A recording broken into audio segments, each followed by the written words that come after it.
Justement, concernant cette volonté, on considère qu'il n'existe pas, souvent il n'y a pas un islam qui part dans le même sens, il y a plusieurs personnes qui ont plusieurs visions de l'islam. Et c'est pour ça que le président français dit dans Le Monde qu'il juge en tout cas indispensable une structuration de l'islam pour la France. Mais on va élargir peut-être cette question à tous les pays francophones. Est-ce qu'il y a un besoin face à ces divergences? Vous parliez tout à l'heure, Djenguissa, des Malékites. Il y a les Malékites, il y a les Ahmadis, il y a les... Alors, comment on fait face à tous ces... Écoutez, on pourrait peut-être bien comprendre cette question si on prend le cas notamment de France. On voit que les catholiques, ils ont la conférence épiscopale.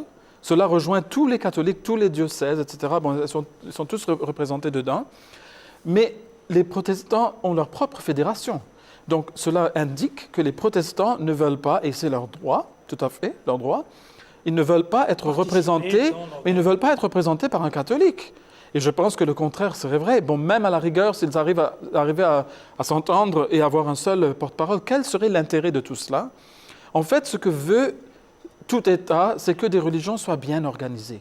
Parce que quand vous êtes organisé, que vous soyez à 50 personnes, à 500, 5000 ou 5 millions, si vous êtes organisé, ils auront un porte-parole, ils auront quelqu'un à qui s'adresser et cela va faciliter d'autant plus le dialogue entre l'État et cette religion-là. Donc, en fait, ce qu'ils veulent, c'est l'organisation. Alors, on voit dans certains pays, par exemple, même les Juifs sont représentés par des consistoires ou des fédérations, etc. Mais ça ne veut pas dire que tous les Juifs pensent qu'ils sont vraiment représentés, que leur voix est entendue. Notamment, on voit les frictions entre les orthodoxes et les ultra-orthodoxes, encore là, bon là c'est encore pire, et les libéraux. Les libéraux, par exemple, qui ont certaines idées sur les choses, qui diffèrent fortement de ce que disent... le rabbinat, etc. Par exemple, sur le rabbinat des femmes, etc. Voilà. Bon, on a ces problèmes-là, on a le problème du divorce, etc. Tout un tas de problèmes. Donc, pourquoi forcer des gens qui viennent en toutes sortes de tailles, dans un vêtement prêt à porter, mais d'une seule taille? On ne peut pas le faire. Ce n'est pas possible. Et cela ne va pas aussi dans le sens des droits de l'homme.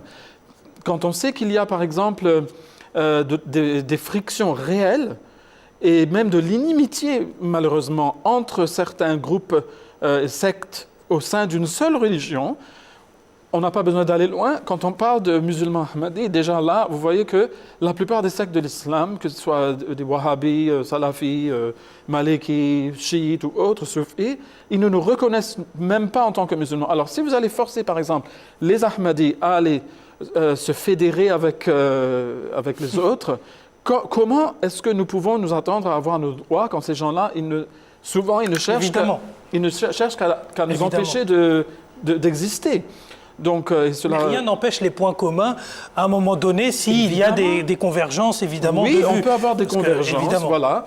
Mais il ne faut pas forcer les gens à être comme ça. Et moi, je pense que l'idée la plus simple, c'est de demander, que l'État demande à tous les différents groupes religieux qu'ils s'organisent de façon correcte. Et d'ailleurs, dans beaucoup de pays occidentaux notamment, les associations religieuses sont régies par des lois spécifiques qui les obligent à avoir un président élu, qui les obligent à avoir des secrétaires, qui les obligent à avoir un conseil de gestion, etc. Donc déjà là, on leur impose une organisation. Alors, on ne peut pas mettre tout ce beau monde ensemble parce que là, on est en train d'infantiliser un petit peu la question et de penser que l'islam, vous savez, bon, l'islam, c'est un gros monolithe. Eh bien non, ce n'est pas le cas. C'est toute la question également de est-ce que l'État, dans une société laïque, peut intervenir pour organiser les religions, ce qui pose un certain nombre de problèmes aussi avec le principe de sécularisation ou de laïcité.